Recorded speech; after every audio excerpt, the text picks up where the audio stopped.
ဒီနေ့တော့ငါရဲ့10နှစ်တာလျှို့ဝှက်ချက်ကိုဖွင့်ပြောတော့မယ်နင်းမင်းကငါအတွက်တငယ်ချင်းထက်ပိုတယ်ဆိုတာကိုပေါ့နင်းဆိုင်ထဲကိုပြုံးရွှင်စွာနဲ့ဝင်လာပါတယ်ဒါပေမဲ့သူမတယောက်တည်းမဟုတ်ဘူး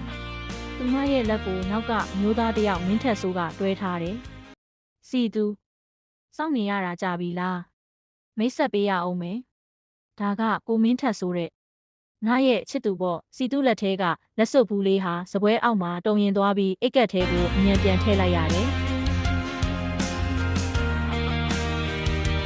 သူ့ကဘာကြီးပြိုကျသွားပေမဲ့မျက်နှာကိုတော့အတင်းပြုံးထားရတယ်စီသူနဲ့နှင်းနှစ်ယောက်တည်းစကားပြောနေကြတာ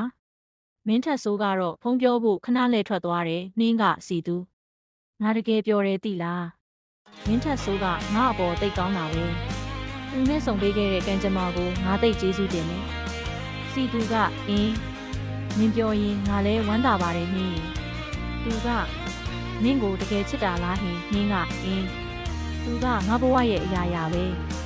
နင်ကငါရဲ့အခင်ဆုံးတငယ်ချင်းဆိုတော့ငါ့ကိုဝမ်းသာပေးမယ်ဆိုတာငါသိပါတယ်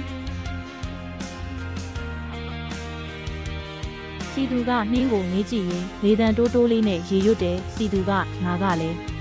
နင်ပြောဖို့အတွက်ဆိုဘာမဆိုလုပ်ပေးဖို့အသင့်ပါပဲမိုးရေရွာနေတဲ့ညစီသူခန်းထဲစီသူတယောက်တည်းရက်ခွက်ကိုကင်ပြီးသူနဲ့နှင်းငယ်ငယ်ကရိုက်ထားတဲ့ဓာတ်ပုံဟောင်းလေးကိုကြည့်နေတယ်အပြင်မှာမိုးရေတဲကြီးမဲကြီးရွာနေတယ်မင်းကိုပိုင်ဆိုင်ရဖို့ထက်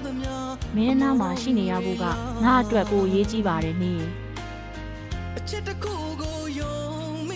မင်းသာသူ့ကိုတကယ်ချစ်တယ်ဆိုရင်ငါရဲ့အချစ်တွေကိုဒီညမှာပဲအဆုံးသတ်လိုက်ပါတော့မယ်ရုတ်တရက်မင်းထက်ဆိုးစီကဖုံးဝင်လာတယ်စီသူဆေးရုံကိုအပြေးလွှားရောက်သွားတယ်